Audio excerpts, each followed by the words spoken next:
নারী চরিত্র পর আমি একটা ভিডিও বানিয়েছিলাম যে যেমন 2026-এ আমার কোনো সিনেমা রিলিজ করছি না, কারণ সেই সময় মানে একটু মন খারাপ হয়েছিল এবং বলেছিলাম যে একটা সময় তাও মনে হতো যে ওকে নেক্সট শুরু করি, কি করব। এখন সেই সময় এত তারপর স্টেজেস গুলো মাথায় আসছিল, এরপর ওই ছবির গল্প নিয়ে ওর কাছে ছোট, ওর ইয়ের কাছে ছোট, কতজন কাকে নিয়ে কাজ করতে হবে, কি করতে হবে, কবে রিলিজ করব, সে রিলিজ করতে দেবে কিনা, শরীর ছেড়ে দিয়েছিল সত্যি কথা বলতে। তো ওই জন্য ইচ্ছে মানে আমি ভেবেছিলাম 2026-এ কিছুই করবো না, সত্যিও করছি না, হয়তো শুটিং শুরু করব আর 3-4 মাস পর বা পুজোর পর শুটিং শুরু করব, যেগুলো রিলিজ করবে 2027-এ। একটা বছর বা 2 বছর ইনফ্যাক্ট যদি ছবি না আসে তাহলে কি হারিয়ে যাব, তাহলে কি মানুষ ভুলে যাবে?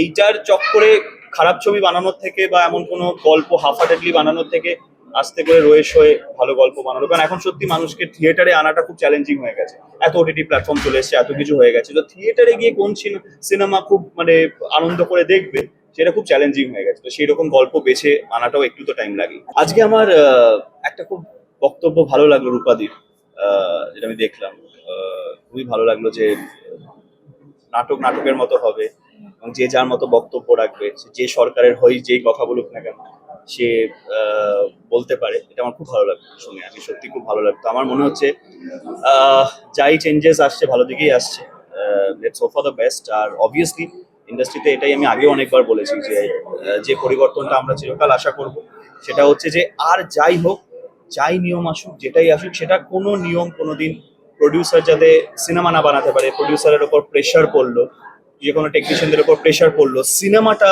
কম্প্রোমাইজ হলো, আলটিমেটলি গিয়ে কোনো নিয়মই সেটা জাস্টিফাই করতে পারবে না। সো নিয়ম হয়তো অবভিয়াসলি কোনো না কোনো নিয়ম থাকবে, but everything has to be for the betterment of the film. Mainly producer যদি আমি বলে থাকি, কারণ প্রডিউসার বাঁচলেই আমরা সকলেই বাঁচবো। এটা যখন আমি শুধু অভিনেতা ছিলাম তখনও বিলিভ করতাম। এই রিসেন্টলি 2টো ছবি প্রডিউস করেছি বলে এখন প্রডিউসারদের মতো কথা বলছি তা না, যখন শুধু অভিনেতা ছিলাম আমি তখনও বলেছিলাম। আমি নিজেও রিয়েলাইজ করতে পারছিলাম যে আমিও কাজ তখনই পাবো যখন প্রডিউসার আমাকে ডেকে কাজ দেবে, তার জন্য প্রডিউসার বাঁচাটা খুব ইম্পর্টেন্ট। সো এই অল দ্য নিয়মস, যেই নিয়ম থাকুক, যাই রুলস থাকুক, it has to be in such a way যে যাতে ভালো করে সিনেমাটা হতে পারে, তাতে যেন কোনো বাধা না থাকে।